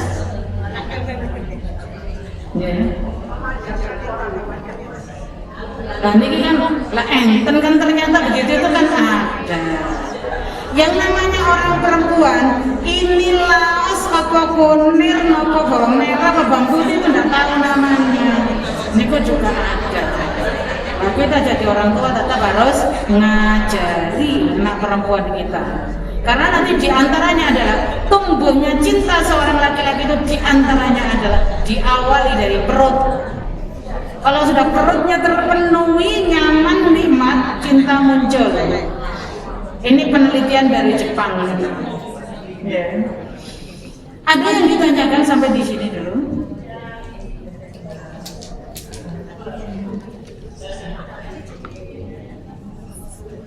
Ada yang ditanyakan tentang nikah, tentang permasalahan hidup? Yang terakhir adalah jika sudah akad nikah, maka doa setelah akad nikah itu adalah orang laki-laki atau suami tadi itu mendatangi kepada istrinya dengan mendoakan, dengan memegang kepalanya. Suami hendaknya membaca Allahumma barik li fi ahli wa barik li ahli warzuqni minhum thumma sya'naka wa sya'na ahlika. Ya Allah, mudah-mudahan berilah keberkahan kepada keluargaku. Nah, karena istrinya sudah menjadi keluarganya. Makanya pada saat sesudah akad nikah, penyerahan mahar, biasanya seorang suami sudah jadi suami memegang ubun-ubunnya istrinya dengan berdoa, mendoakan, karena dia sudah masuk menjadi ahlinya atau keluarganya. Jarang dilakukan karena buatan apa gitu. Maaf, atau kadang-kadang belum tahu. Jadi doa itu kan bahasa Arab itu APE, sunnah Rasul. Tapi kan tidak harus berbahasa Arab. Bisa berdoa dengan bahasa Indonesia. Artinya bahasa kita, bahasa Jawa, bahasa sembarang. Allah maha. Ya, alhamdulillahirabbil alamin. Ada yang ditanyakan? Belum. Terus berarti hak dan kewajiban suami istri. Kalau sudah masuk pada hak dan kewajiban suami istri, niki bukan bikinan saya. Gitu kan? Nah, engkau diprotes mana soalnya, nanti ya. Ini bukan bikinan saya, tapi ini bikinan syariat. Saya ulang, kalau haknya suami, maka istri adalah kewajiban. Nah, dan kalau haknya istri, maka suami kewajiban. Lah ya apa wonge gak ono kene nanti ditulis. Taruh di tembok. Ya sini tak bilangin. Olehku ngaji ya.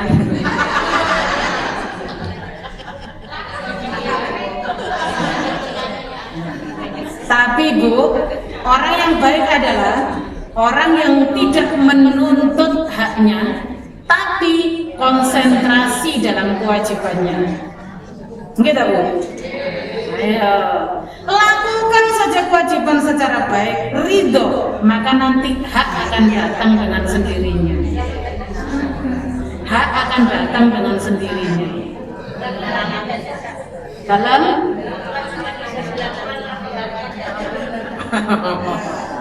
enggak kan Anda. Kalau kewajiban sudah dilakukan, tapi hak ternyata nggak datang.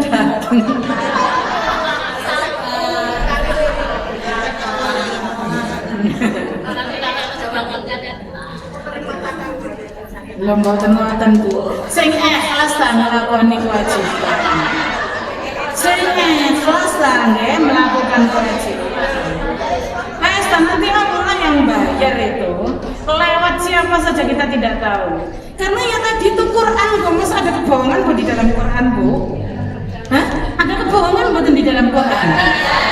In ahsantum li anfusikum. Semuanya kebaikan-kebaikan yang kita lakukan itu tidak akan kemana-mana, nggak akan tertukar dengan yang lain, pasti akan kembali ke kita. Kalau andaikan kebaikan itu bisa tertukar, saya nadahnya punyanya jenengan tak tadai, tak ada yang tertukar ke saya. Tapi ternyata itu nggak ada. Semua kebaikan yang datang ke diri kita itu adalah karena kita juga berbuat baik. Makanya Bu Sri kayak sekarang besok lagi, tambah terus datang. Enggak. Jangan ada jaga Bu. Oke. Hak dan kewajiban suami istri dalam keluarga.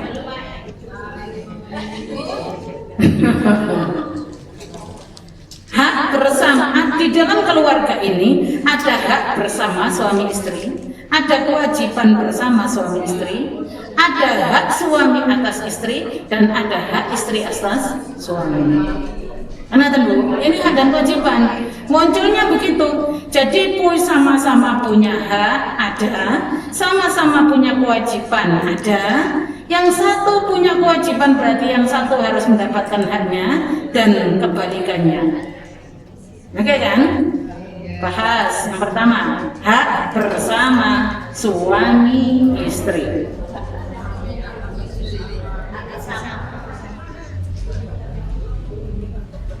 Hak bersama suami istri.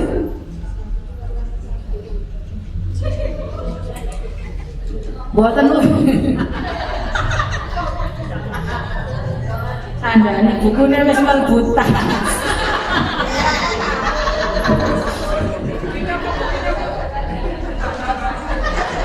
Buatan apa bu? Buatan apa? Oke, saya ulang.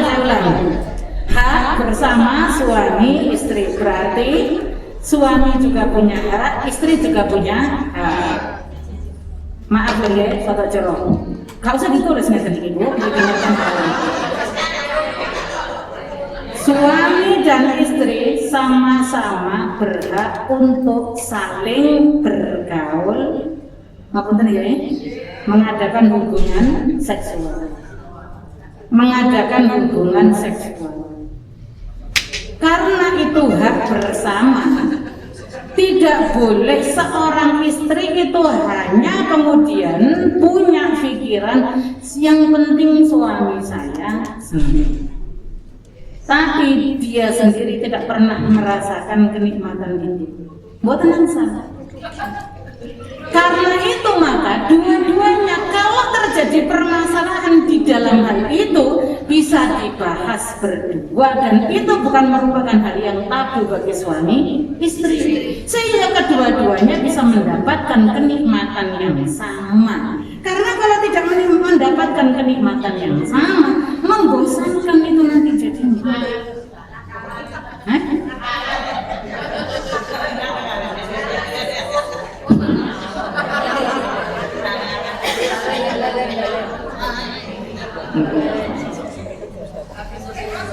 Yang lu kok gak adil loh, makanya itu tadi saya maksud, kalau terjadi satu permasalahan di dalam hal itu maka bicarakan berdua. Saya itu ya kalau ini itu dan seterusnya jangan menginginkan seperti apa, suami menginginkan seperti apa, dipadukan nanti mencari jalan selama itu tidak melanggar syariat. Melanggar syariat itu bagaimana? Di jalan yang itu bukan jalannya. Contoh jalan belakang, maka tidak boleh menyalahi syariat. Memaksa apa? Contoh jalan belakang loh yang menyalahi syariat. Misal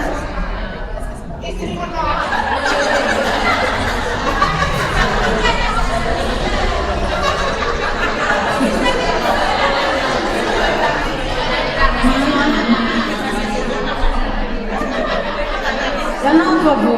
Saya ya tak jawabnya.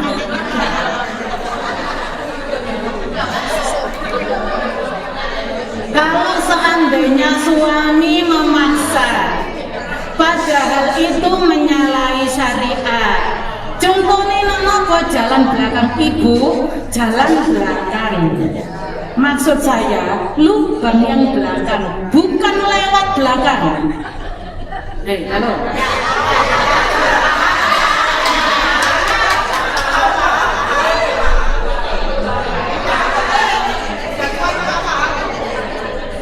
Enggak tahu, paham kan? Nah, itu yang saya maksud. Kalau itu